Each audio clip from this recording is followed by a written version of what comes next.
দক্ষিণ কামৰূপৰ কলহী নৈৰ তীব্ৰ খহনীয়া মাকেলি কান্ধাপাৰাত খহনীয়াই ধাৰণ কৰিছে ভয়ংকৰ ৰূপ। প্ৰায় 500 মিটাৰ এলেকা জুৰি সৃষ্টি হৈছে খহনীয়াৰ। কলহী নৈৰ খহনীয়াত জাহ যোৱাৰ উপক্ৰম হৈছে ছয়গাঁৱৰ পৰা নতুন হাপুতাৰিলৈ যোৱা এই পথছোৱা। খহনীয়াৰ ফলত আতংকিত হৈছে নৈপৰীয়া। দুষ্ট চক্ৰই নদীখনত অবৈধভাৱে বালি খনন চলাই থকাৰ ফলতে খহনীয়াৰ প্ৰকোপ বৃদ্ধি হোৱাৰ অভিযোগ সাধাৰণ জনতাৰ। আমি পুনৰবাৰ জনাব বিচাৰিছোঁ, প্ৰায় 500 মিটাৰ এলেকা জুৰি এনেধৰণৰ পৰিৱেশ সৃষ্টি হৈছে।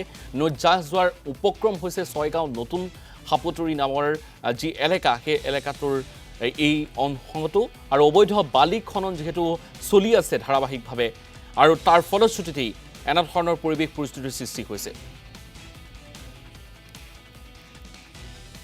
এই ক্ষেত্ৰত আমি বিভাগীয় জলসিঞ্চন বিভাগ বিভাগটোকো অলৰেডি আগতে আমাৰ ফালৰ পৰা অনুৰোধ জনাইছিলোঁ। লগতে ছয়গাঁও সমষ্টিৰ বিধায়ক সন্মানীয় ৰেকিবুদ্দিন আহমেদ ডাঙৰীয়া তেখেতকো আমি অৱগত কৰাইছোঁ। কাৰণ এই ক্ষেত্ৰত যদি চৰকাৰৰ ফালৰ পৰা বিশেষ পদক্ষেপ নলয়, আপোনালোকে গমেই পায়, এইটো আমাৰ গোটেই বৃহত্তৰ অঞ্চল, 4-5 গাঁওখন এই আমাৰ বাটটোৱেদি অহা যোৱা কৰে আৰু গোটেইখিনি আমাৰ কৃষিৰ ওপৰতে ভিত্তি কৰে।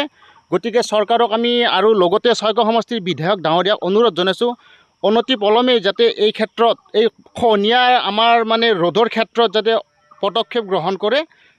আমাৰ ফালৰ পৰা এইটো চৰকাৰ আৰু বিধায়ক মহোদয়ৰ ওচৰত দাবী জ্ঞাপন কৰিছোঁ।